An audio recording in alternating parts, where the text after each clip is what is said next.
সরকারি মেডিকেল স্টুডেন্টের পিছনে একটা সরকারের প্রতি বছরে 12 লক্ষ টাকা খরচ হয় একটা ছাত্রের পিছনে।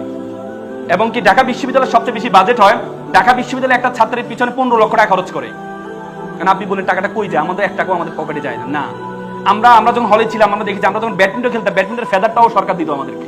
ব্যাডমিন্টন খেলি না আমরা টাকা দিয়ে, ওইটাও সরকার দিত আমাদেরকে। মানে সুযোগ সুবিধাগুলো পলিটিক্যাল আনস্টেবিলিটির কারণে আমরা পেতাম না, কিন্তু আমাদের পিছনে সরকার বাজেট খরচ করে। তার মানে একটা মেডিকেল স্টুডেন্টের পিছনে 12 লক্ষ টাকা প্রতি বছরে খরচ করছে। কেন? তিনি ডাক্তার হওয়ার পরে দেশের জন্য, দেশের মানুষের সেবা করবে, কিন্তু সেটি করেন না। কেন করেন না? কারণ স্বাস্থ্য ক্যাডারে যদি একজন মেডিকেল অফিসার স্বাস্থ্য ক্যাডারে যদি জয়েন করে, তিনি দেখে তিনি উপজেলা পর্যায়ে জয়েন করেছে, ওনার কোনো গাড়ি সুবিধা নেই, ওনার কোনো পিএস সুবিধা নেই, ওনার কোনো বাংলো নেই।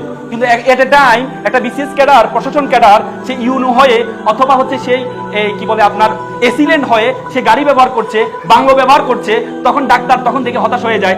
একই অবস্থা আমরা বিসিএস ক্যাডার হয়েছি।